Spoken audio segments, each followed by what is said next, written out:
Saludos hermanos y hermanas, qué gusto estar de nuevo compartiendo la palabra de Dios en las redes sociales donde podemos sentirnos, sentirnos cercanos y compartir lo más importante, lo que la palabra nos trae día con día. Yo creo que ya tenemos más de un año de estar en este ministerio y gloria a Dios, que toda la honra sea para Él. Y aquí vamos, hermanos y hermanas, aquí vamos. La pandemia no nos ha parado y muy al contrario, cada vez estamos más fuertes, cada vez la iglesia se recupera, hermanos y hermanos, gloria a Dios. Y poco a poco, hermanos, poco a poco, hermanas, iremos viendo las bendiciones que el Señor tiene para su pueblo, en el nombre de Jesús. Para los que no me conocen, mi nombre es Benil José Sánchez Porras, yo soy anciano de la Congregación Cristiana Génesis y antes de iniciar con el pasaje vamos a orar. Padre, en el nombre de Jesús, te damos gracias, Señor, por este día que nos has dado, Señor.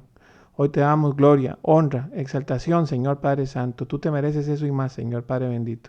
Y en el nombre de Jesús te pedimos, Padre bendito, que esta palabra, Señor, que vamos a compartir, Señor, nos ayude a ser cada día mejores personas. En el nombre de Jesús, amén y amén. Hermanos y hermanas, hoy vamos a arrancar con una palabra. En realidad estos 3 días vamos a estar hablando un poquito del inicio del ministerio de Jesús en la tierra, que Mateo 4 nos lo cuenta en el versículo 12, que comienza así. Cuando Jesús oyó que Juan estaba preso, volvió a Galilea, y dejando a Nazaret, vino y habitó en Capernaum, ciudad marítima en la región de Zabulón y Neftalí, para que se cumpliese lo dicho por el profeta Isaías cuando dijo: tierra de Zabulón y tierra de Neftalí, caminar del mar, al otro lado del Jordán, Galilea de los gentiles. El pueblo asentado en tinieblas vio gran luz, y a los asentados en región de sombra de muerte, luz les resplandeció. Desde entonces comenzó a Jesús a predicar y a decir: arrepentíos, porque el reino de los cielos se ha acercado. Una palabra muy interesante, hermanos y hermanas, donde en realidad el Evangelio de Mateo, que recordemos que Mateo es un evangelio que trata de hacernos entender cómo se va cumpliendo la palabra por medio de la vida de Jesús. Bueno, entonces, eso es algo muy importante que debemos tomar en cuenta. Un evangelio muy interesante. Y aquí nos hace la acotación del inicio del ministerio de Jesús. De hecho, en la Biblia Reina Valera dice principio del ministerio de Jesús. Tal vez recordando que la palabra ministerio significa servicio, ¿verdad? Proveniente de la palabra diáconos en griego koiné, ¿verdad? Así que tal vez eso es muy importante entender, ¿verdad? Que así el Señor inicia su servicio en la tierra. Antes ha sido un proceso de crecimiento y preparación, pero ahora, a partir de ese momento, es que inicia el servicio de Él en la tierra. Y muchos se preguntarán por qué el ministerio de Jesús debía iniciar con el apresamiento de Juan el Bautista, ¿verdad? Que es al cual se refiere el pasaje.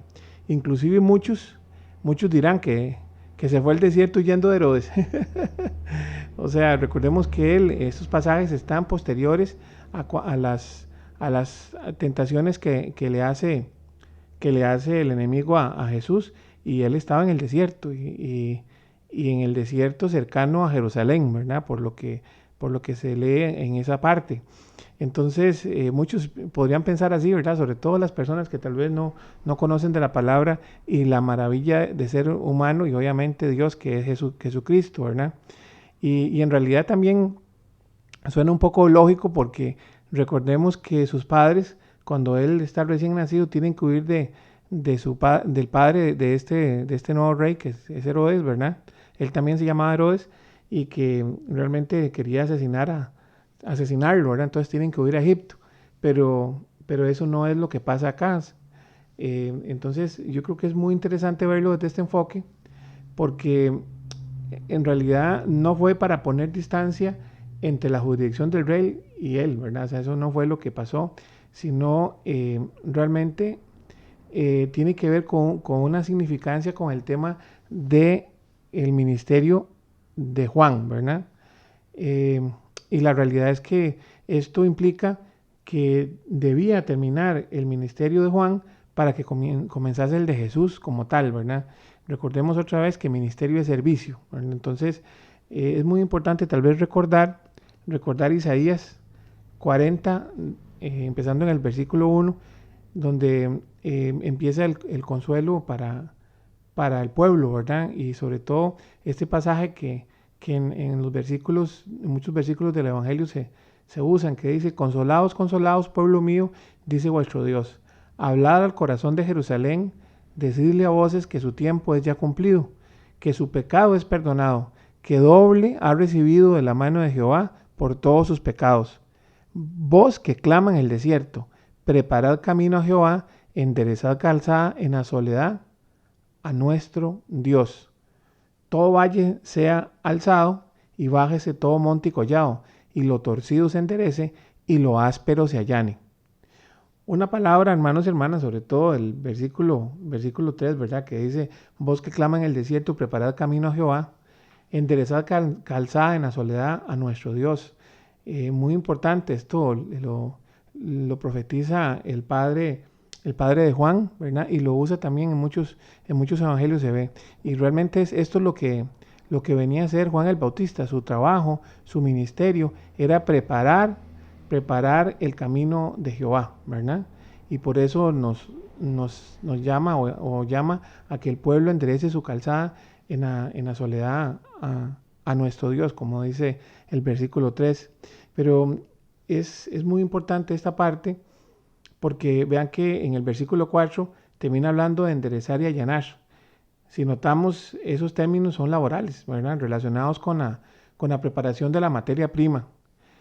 Por eso termina con el término allanar. Nosotros usamos lijar, hermanos y hermanas, ese es el nuestro, el cual todos conocemos. Es una operación, ¿verdad?, que usualmente se hace al puro final, previo al acabado de una pieza, ¿verdad? Uno llega y le pega una buena lijada a la pieza que nosotros vamos a utilizar, ya sea metálica o sea de madera, y para dejarla bien finita, y después de eso viene lo que es el barniz en el caso de la madera, o la pintura en caso de la madera o del metal, ¿verdad? Que es lo que realmente termina dándole esa belleza especial al material, o sea, el acabado final. Y entonces, al fin de cuentas, Juan el Bautista, que era un profeta, ¿verdad? Como tal, él realmente viene a hacer eso, viene a limar asperezas, a romper todos esos detalles sobre un pueblo que realmente su creencia realmente no tenía suficiente asidero en fe para poder caminar. Y bien, es importante tomar esto en cuenta, porque realmente Juan es el último profeta que recibe el pueblo antes del Mesías, hermanos y hermanas. O sea, realmente vemos ahí inclusive que entre Malaquías y, y Juan, pues hay un montón de años donde no hay palabra para el pueblo. Y realmente viene Juan y de ahí es la última oportunidad antes de que venga el Mesías que tiene el pueblo de Dios. Por eso es que Jesús lo aclara realmente en Lucas 16, bueno, en varias partes, pero vamos a usar el versículo de Lucas 16, el versículo 16 y 17, que dice: la ley y los profetas eran hasta Juan. Desde entonces el reino de Dios es anunciado y todos se esfuerzan por entrar en él. Pero más fácil es que pasen el cielo y la tierra que se frustre una tilde de la ley. Muy importante lo que aquí viene a conversarnos Jesús, porque realmente nos habla de la última oportunidad de recibir gracia por parte de Dios para el pueblo judío. Y ese nombre es el profeta Juan, ¿verdad? Juan, que nosotros llamamos Juan el Bautista. El último profeta, y efectivamente la palabra nos hace ver que este estatus de Juan lo reconocía también el pueblo, hermanos y hermanas.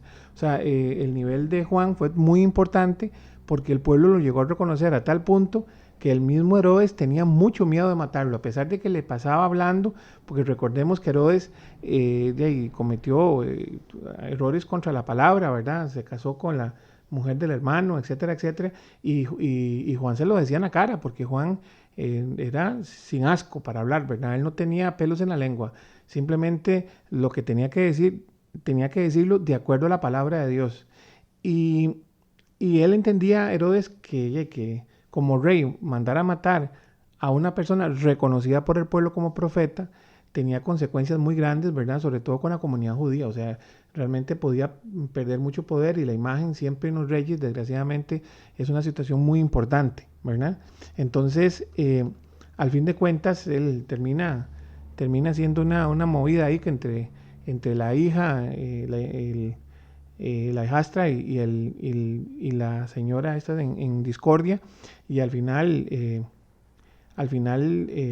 Juan es apresado y le cortan la cabeza, ¿verdad? Que es la parte más difícil, ¿verdad? Y, y así Juan terminó su ministerio. Y como dice el versículo 17, la ley debe cumplirse. O sea, aquí como lo estaba diciendo Lucas, ¿verdad? Por eso Jesús entiende que es preciso cumplir la palabra. Y es así donde él se va para Capernaum, para cumplir lo que, como dice ahí la misma palabra donde decía en Mateo, y eso está en Isaías 9, en el versículo 1, que dice, mas no habrá siempre oscuridad para la que está ahora en angustia, tal como la aflicción que le vino en el tiempo que livianamente tocaron la primera vez a la tierra de Zabulón y a la tierra de Neftalí, pues al fin llenará de gloria el camino del mar de aquel lado del Jordán en Galilea de los gentiles. A Jesús no se moviliza hacia Capernaum porque tenga temor a, al mundo, ¿verdad? Y sobre todo a los poderes del mundo, sino más bien por obediencia al Padre, por cumplimiento de la palabra, hermanos y hermanas. Desde uno de los límites de la tierra prometida, que dice ahí ya desde el tiempo de Isaías, de que era en manos de los gentiles. Inicia el proceso de preparación de la séptima dispensación, que es la gracia, hermanos y hermanas. Allá arranca el ministerio en Capernaum y recuerde que ahí es donde él encuentra la gran mayoría de los apóstoles que él va a utilizar durante todo su ministerio. Otra vez, el ministerio de Jesús. Al fin de cuentas, la gente cree que el ministerio de Jesús era sanar enfermos, limpiar leprosos, multiplicar panes. En realidad eso no era. El servicio era con Dios, era cumplir su palabra, ¿verdad? Eso lo tenemos muy claro.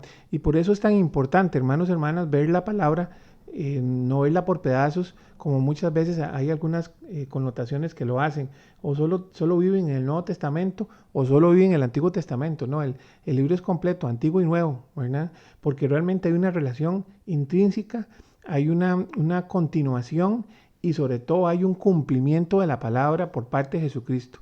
Jesucristo es realmente un ser increíble, ¿verdad? Para todos lo conocemos, sabemos cuando hemos leído la palabra y vamos conociéndolo poco a poco y percibiendo esa capacidad como ser humano, pero lo más importante es que en el fondo Jesús, él vivió para cumplir su propósito, él se preparó para cumplir su propósito en la tierra y lo hizo muy duro, la verdad que sí, o sea, el sacrificio de Jesucristo es terriblemente duro y por eso es que el Señor solo se lo pide a él, ¿verdad? Es algo muy importante y él lo logra hacer, él logra soportar las amenazas y también las tentaciones del mundo, sobre todo de Satanás, ¿verdad? Él no es poder, el reino de Dios no es poder, el reino de Dios no es riqueza, el reino de Dios no es comodidad, el reino de Dios es simplemente una relación en la cual hay integridad, en la cual hay mucha paz, mucho amor y mucho gozo.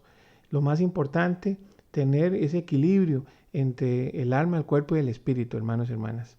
Muy importante, yo creo que esta parte, el Jesús, desde ese momento nos enseña muchas cosas. Recordemos que la palabra ahí nos habla que inclusive ya después de haber vencido al enemigo, habían con él hasta ángeles que le servían, pero eso no era lo importante para él.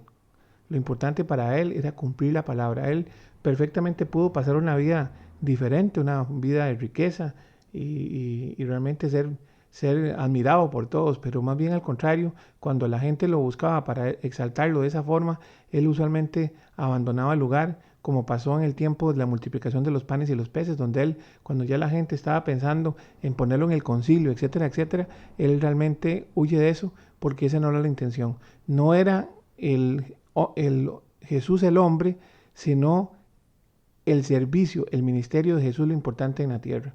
Y Él lo cumplió de una forma especial y realmente para nosotros esto debe ser un ejemplo de caminar, hermanos y hermanas. No es el momento para abandonar, como dicen, el barco, ya sea en nuestras obligaciones, en cualquier área de nuestras vidas. No es el tiempo para abandonar la casa, no es el tiempo para abandonarnos nosotros mismos, tampoco el tiempo para abandonar mucho menos al Señor. Es importante mantenernos, es importante ser constantes, hermanos y hermanas, no abandonar el camino, sino mantenernos a pesar de todas las cosas que estén pasando, siempre tener la mirada en Cristo, siempre tener la mirada en la palabra y siempre tener ese espacio de oración con el Señor.